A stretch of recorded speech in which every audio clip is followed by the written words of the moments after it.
So right now we're at the point where we're managing just over 80 clients and we've got a team of about 22 people. And just last week, we onboarded 2 new team members. And honestly, up until recently, and still to a certain degree, I was the bottleneck in so many meetings. And not because I was there, but more so just because the meetings were not necessary. We'd spend the time blocked out on the calendar on a daily for 60 minutes talking about problems that could have easily been discussed and covered or even solved without you or without me in this situation in 5-10 minutes, and we forced ourselves to spend that entire hour because it was on the calendar, essentially wasting time discussing imaginary things that we could have solved without it. Because meetings are only valuable if it creates clarity, accountability, and there creates momentum for the next couple of days. So in this video, I'm gonna walk you through exactly how I structure our calls now on a week-to-week basis, day-to-day basis, and the 5 things we cover in the meetings, how we cover them, and how I was able to get my team to literally solve 99% of the problems without me being involved and without us having to be on meetings. And just for context, I'm literally not in meetings anymore. Besides a couple of phone calls there and then, or huddles if and when needed. But before I break down exactly how it got to that point and the structure that we have, I want to give you some context on why this even matters. Because again, for the first 2 years of running this agency, I didn't have a consistent meeting format, and most importantly, I was wasting so much time on meetings. And not just me, but also team members in which they could have done so much more and helped the company grow so much better or get our clients better results. Because the problem is, if you have a meeting scheduled and they just come to the meeting and you forced to fill those 60 minutes or 30 minutes, then that essentially means, number one, they come to you with problems instead of solutions. And it should be the opposite way around. And it also teaches them not to, or it essentially prevents them from becoming proactive and essentially trains them on being reactive because they can just constantly run to you. They're waiting for you to tell them what to focus on, and they're not thinking ahead, and they're not taking or not able, you don't give them the chance to take ownership of their own performance. And again, you just waste so much time managing people and actually building the business.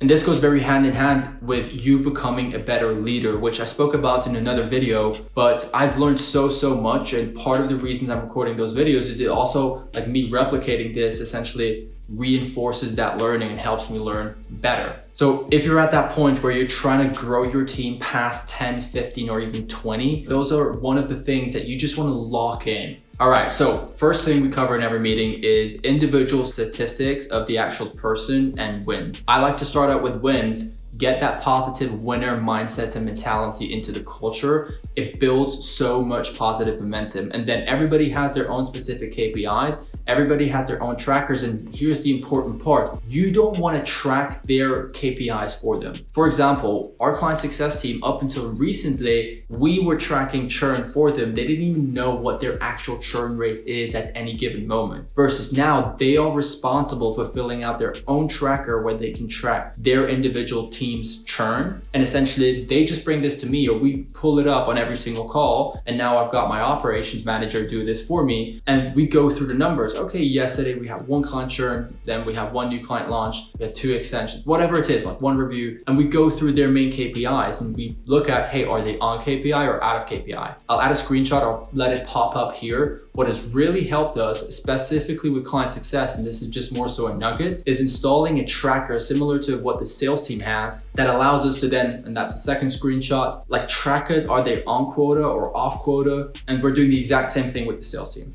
And after sharing wins with each other, getting the conversation started and showing stats, that's what we're gonna talk about. Why are we on projection or off projections? And if it's trending down, meaning we're not, it seems like we're not hitting projections, then what can we do this week or today? Or what do you need to focus on to make sure that we can do X, Y, Z? Have them come up with the solutions, not you. I used a framework called 131 where it's 1 problem is too many clients churn. 3 potential solutions. What can you do today or this week to essentially make sure that less clients churn? They come up with the solutions, and then the last one is 1 recommended plan of action. What would they do? What do they think is best? And then they just give me the 131, and I just nod my head, and I'm like, cool, you got it. And a lot of that also comes down to giving them more autonomy, which as a result, again, allows them to make so many more decisions without you, because you now develop them to become players on the team with their A game without you being involved. After that, and to give you some context, we've cut most meetings from daily to once a week. The person who is in charge of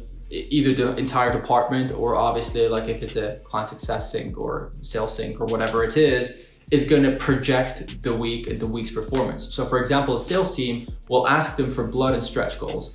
What is the bare minimum of amount of deals you're going to close this week or cash you're going to collect? What is the stretch?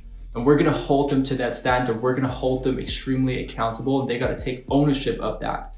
If they don't have X amount of cash collected by the end of the week, they're going to, I don't care, rip dials or write at least a four-page document on like why they didn't hit that goal and what they're going to improve individually to do so, or what the company can improve. So it ultimately sets, again, clear goals and KPIs and projections, which reinforces that culture of ownership. And again, your goal is literally just to be on the call and get them to come up with the solutions, get them to come up with the recommended plan of action. It's not giving everything to them. And at least once a week, I also really recommend, you can do this Friday or Monday, reflecting on that week's performance or the previous week's performance and figuring out, did we hit projections? Yes, no, why not? What can we improve? What can you do to make up for it, for example? And then most importantly, if they say, oh, I'm going to do X, Y, Z, cool. So what's going to happen if this is not being done by the end of the week? What do you think is the best next step here? And again, it's going to keep them accountable. I'll tell you a bit more of a vulnerable situation, but I had this exact conversation with my assistant where she didn't complete tasks on time, and I called her out on it, and then I called her out on it again, and then the third time I had a hard conversation with her. If it happens once, that's one time thing. If it happens twice, it's a problem. If it happens 3 times, that has to be solved. So I spoke with her and essentially told her, okay, cool. So this is the problem. It's happened multiple times now. I've told you multiple times, like, what are we gonna do to help prevent this from happening? Like blah, blah, blah, blah, blah. She came up with the proposals, with the recommendations, and then holding her accountable. Okay, cool. So we've got a plan. We're gonna do this. What are we gonna do if this still continues to be an issue? What do you think I should do in my situation, trying to build a world-class team here, and you're continuing to let this problem slide? What's gonna happen if it does? And then she comes up with, oh, I don't know, like, okay, what do you think is the best next step for me as the owner from my perspective? And she frankly just said, oh, I would offboard me. So essentially it got her to come up with, not punishment, but like consequence herself. It's like a sales conversation. She came up with the consequence herself, and it got her thinking. And as a result of that, she actually got this problem fixed. So after we share wins, we go through stats, and then we go through projections. We typically still leave some time to discuss fires. But here's the important part, and I already shared the framework earlier. You don't want to fix the fires for them. You want to essentially educate them and teach them how to think specific around that problem. So for example, if it's a problem of we have this client and this client requested a refund, then I'm gonna ask them, okay, what do you think we should do? Like what's the 1-3-1 here? They're gonna give you 3 potential solutions. They're gonna give you an answer. And if you want them to go in a certain direction, obviously it's like a conversation. You ask them questions and you try to get them come to their own conclusion that this is what it's gonna do. So it's like, oh, they didn't get an ROI, whatever. Cool, then data first. It's a big value of ours. Like, let's pull up the trackers. Let's see their numbers. What do you see here? What do you think? Was that on us? Do you think it was on them? Cool. Have you pulled up the contract? Let's pull up the contract. What are the contingencies? Do you feel like they hit the contingencies? Oh, yeah. So what do you think we should do in a situation like that? 1-3-1. Oh, they're not fully eligible. Like, cool. So when you have them on a conversation, and then you can also build in some role play that's specific or dependent on the situation. If you're with media buyers, tech assistants, whatever it is, then more so hypothetical examples. And then you're going to role play the situation if this is a client success example, and you're gonna, okay, cool, then let's pretend I'm the client. You're gonna start the conversation. Let's role play. And then you do a 5-minute role play where you're just gonna play through the scenario. Again, she has her 3 potential solutions to the problems. And typically it either helps them to improve their pitch and the way they deliver, or it gets her to stumble across multiple solutions. And obviously if they're truly stuck, then I'm still gonna help in, and I'm gonna try to, again, guide them into the right direction. But teaching them the framework of thinking around the specific problem, solving it without your direct involvement, and simultaneously training them, again, role-playing or with media buyers or tech assistants or project managers, like setting up hypothetical examples. So like, this is what the situation is, like, what would you do? Like, let's play it out, is super, super key. It will develop and grow the person. It will make them more autonomous. And as a result, once again, you have to have less meetings. You have more time to actually work on the business. And then number 5 is generally announcements or changes in the process. You want to be careful because you don't want to overload them with changes, but we're a pretty fast growing team, and therefore we have changes pretty frequently, whether that's a new system, whether that's an update in trackers, whether that's an update in, I don't know, new team members, communication streams or flows, who you report to, new directions, new media buyers, new clients, like new system, new project management software, anything like that. You want to keep them updated. And I like to keep this last because otherwise, if you have it at the very beginning, it can typically get lost in the other fires.